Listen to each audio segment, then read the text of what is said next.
Camiño de Santiago? Romaría popular? Ou é que imos á praia? I took her out, it was a Friday night, I walk alone to get the feeling right, we started making out. Pois non, amigos, é que chegou o Campeonato de España de Rallys ás estradas galegas. E xa se sabe como é esta afección galega, que en canto se anuncia os Rías Baixas, prepara as neveiras, sacan os transistores, contratan o catering, convocan a peña, amigos, noivas, reúnen a familia ou mesmo van coas mascotas, pero non se perden nin un só treito.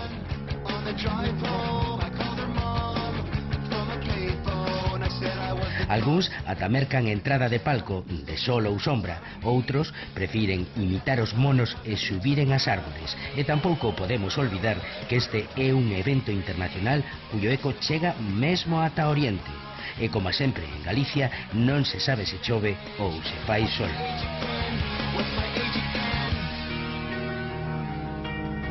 Moi cedo, xa pola mañanciña, comezou o espectáculo polas estradas do sur da provincia de Pontevedra. Este 46º Rally Rías Baixas Vodafone reuniu a preto de 70 coches, a maioría inscritos no Campeonato de España e algún no autonómico e galego. Novidade este ano é que permitiu ver evolucións tan espectaculares como as de Magariños e Abad sobre o seu BMW M3 que fixo a lericia do público antes de abandonar por unha avaría.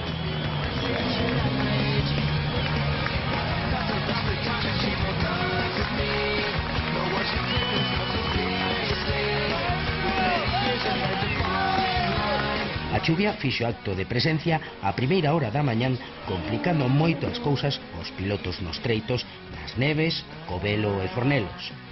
Así, dous equipos galegos foron os primeiros en abandoar. Víctor Senra, cunha avaría na caixa de cambios do Mitsubishi, despois de facer o segundo mellor tempo do primeiro treito, e os irmáns Pais, que co Lancer do equipo ACSM sufriron unha espectacular saída da estrada, tal e como estamos a ver nestas imaxes tomadas cunha cámara no interior do seu coche.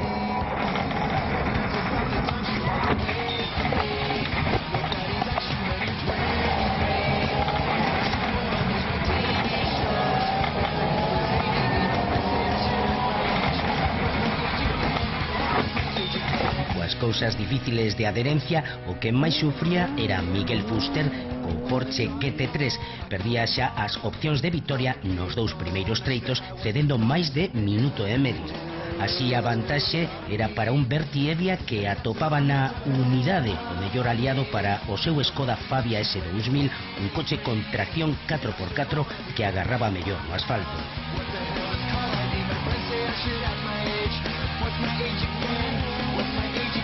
Nesta primeira parte do rally destacaba xa a actuación de Alberto Meira e Álvaro Bañobre, empurrados polo seu público que xa marcaban cronos moi rápidos, aventaxando o resto dos favoritos. O que non se atopaba cómodo na proba era o lucense Pedro Burgo, que erraba na elección de neumáticos no primeiro buque, perdendo opcións. Por detrás destes tres equipos comezaba a situarse Jonathan Pérez, un efectivo Peugeot 207 Super 2000 e Joan Viñes con Suzuki Swift S1600 oficial da marca xaponesa.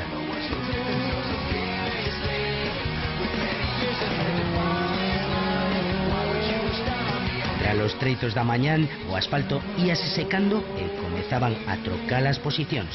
Miguel Arias era o mellor da partida dos R3, mentres Álvaro Muñiz, convertido no estandarte do equipo Nupel, que despedira aos irmáns Vallejo uns días antes da proba, afianzaba unha boa carreira encabezando os R2.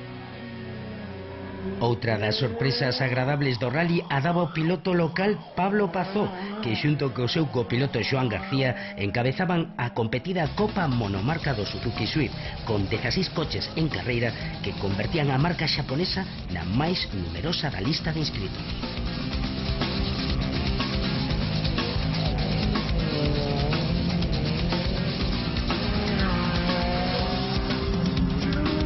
mediodía, no Ecuador do Rally, secaba o asfalto.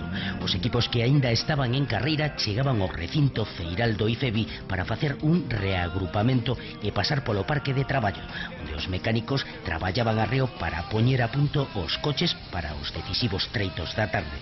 Os neumáticos de secos saían dos furgóns e montábanse nos coches. A actividade frenética pasaba do asfalto ás asistentes.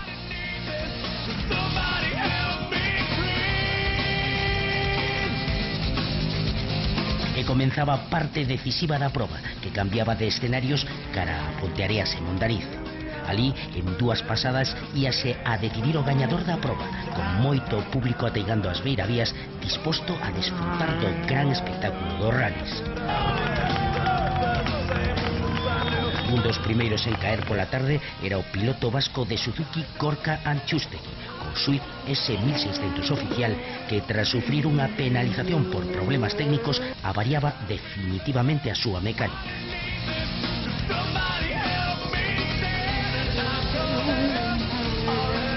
E aquí comezaba a gran remontada de Miguel Fuster, o alacantino do Porsche 911 GT3, que dende a quinta praza subiría 2 posicións tras facer 3 mellores tempos.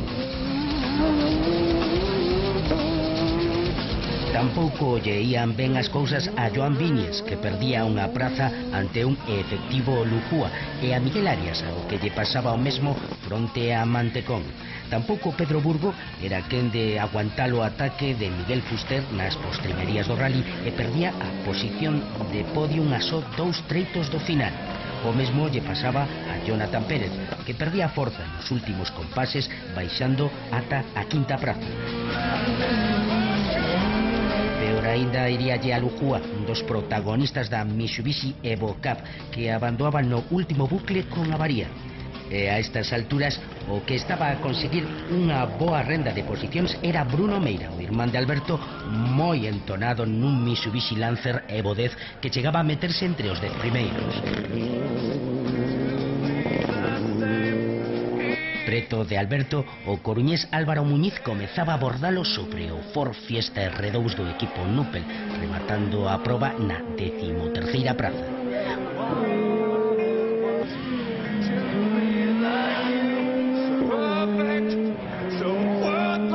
Coa renda acadada pola mañán e sobre o efectivo Skoda Fabia S2000, o piloto asturiano Berti Evia alcanzaba o segundo triunfo da súa carreira no Rally Rías Baixas Vodafone, ao tempo que reafirmaba as súas aspiracións ao título nacional. O mesmo Alberto Meira permitíase algunhas licencias cara ao público malia xogarse o segundo posto final, o mellor resultado da súa carreira deportiva que o converte xa en figura a nivel nacional.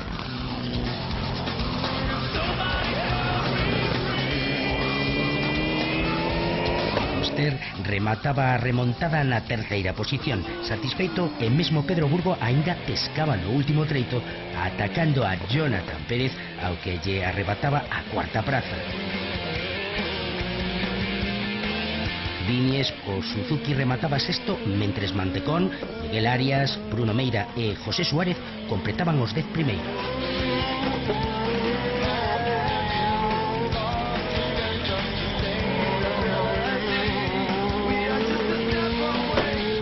Paga a pena sinalar tamén a fenomenal actuación de 2 equipos galegos na Copa Suzuki Swift, os locais Pablo Pazó e Xoán García, que gañaron a Copa, e os ferroláns Pablo Rey e Miguel Uzal, que foron segundos.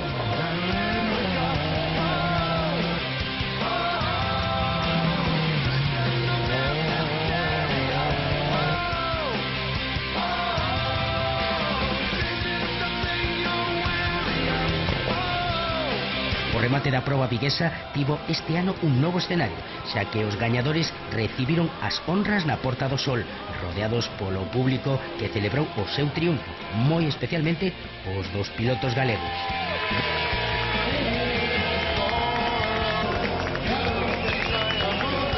Berti Evia, ben acompañado no podium, era o máis feliz da noite, aínda que Alberto Meira e o seu copiloto Álvaro Bañobre non lle ían a zaga.